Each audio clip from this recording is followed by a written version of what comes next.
ഇനി നമുക്ക് ഈ പാഠത്തിൽ നിന്ന് വരുന്ന ഇമ്പോർട്ടൻ്റ് പോയൻസ് പഠിച്ചു വയ്ക്കാം. ആദ്യം തന്നെ പറയുന്നത് മഹാകവി കാളിദാസസ്യ കൃതികളാണ്. മഹാകവി കാളിദാസൻ്റെ കൃതികളാണ് പറയുന്നത്. ശാകുന്തളം, അഭിജ്ഞാന ശാകുന്തളം, അത് നാടക വിഭാഗത്തിലാണ് പെടുന്നത്.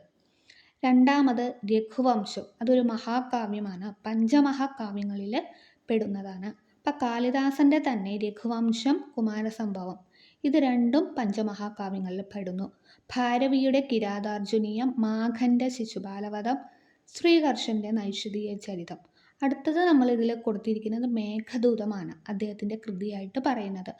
അതൊരു സന്ദേശകാവ്യമായിട്ടും വരാം, ഖണ്ഡകാവ്യമായിട്ടും വരാം. അടുത്തത് നമ്മൾ ഒരു ഹ്രസ്വചിത്രത്തിൻ്റെ പേര് ഇതിൽ പഠിച്ചിട്ടുണ്ട്. ആമുഖത്തിൽ ജനനി എന്നാണ് സംസ്കൃത ഹ്രസ്വചിത്രത്തിൻ്റെ പേര്. അതൊരു ഇമ്പോർട്ടൻ്റ് ആണ്.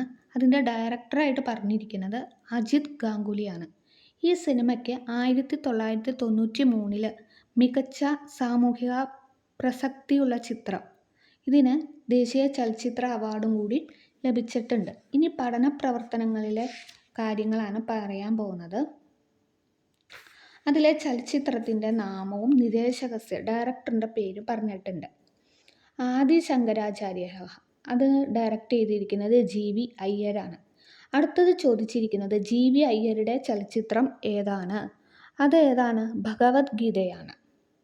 പ്രിയമാനസം, അത് ഡയറക്റ്റ് ചെയ്തിരിക്കുന്നത് ആരാണ്? വിനോദ് മങ്കരയാണ്. അടുത്തത് G പ്രഭ, അദ്ദേഹത്തിൻ്റെ ചലച്ചിത്രത്തിൻ്റെ പേരാണ് ചോദിച്ചിരിക്കുന്നത് ഇഷ്ടി. ഇത് കേരള PSCയിൽ പോലും ചോദിച്ചിരിക്കുന്ന ചോദ്യമാണ് ഇഷ്ടി. അടുത്തത് ചോദിച്ചിരിക്കുന്നത് അനുരക്തി, അതിൻ്റെ നിർദ്ദേശകൻ്റെ പേരാണ് ചോദിച്ചിരിക്കുന്നത്. നിർദ്ദേശകൻ എന്ന് പറഞ്ഞാൽ ഡയറക്ടർ PK അശോകനാണ് ഇതിൻ്റെ ഉത്തരമായിട്ട് വരിക. അപ്പോൾ ഇത്രയും പോയിൻറ്റ്സാണ് ഇമ്പോർട്ടൻ്റ് ആയിട്ട് വരിക. അത് എന്തായാലും തീർച്ചയായിട്ടും പഠിച്ചിട്ട് പോകണം. എക്സാമിന് എന്തായാലും ഇതിൽ നിന്നൊരു ഷുവറായിട്ടുള്ള ഒരു ക്വസ്റ്റ്യൻ വരും. ഇനി ജനുവരി 2 ഒരു ഓൺലൈൻ ട്യൂഷൻ സ്റ്റാർട്ട് ചെയ്യുകയാണ്. ഗൂഗിൾ മീറ്റ് വഴിയാണ് ക്ലാസ് സംഘടിപ്പിക്കുന്നത്. റെക്കോർഡ് ക്ലാസ് വാട്സപ്പിലൂടെ അയച്ചു നൽകുന്നതാണ്. ജോയിൻ ചെയ്യാൻ ആഗ്രഹിക്കുന്നവർ 9846770380 ഈ നമ്പറിൽ കോൺടാക്റ്റ് ചെയ്യാവുന്നതാണ്. ഷോർട്ടായിട്ട് ഇതിൻ്റെ ക്ലാസ്സിൻ്റെ ഡീറ്റെയിൽസ് കൊടുത്തിട്ടുണ്ട്.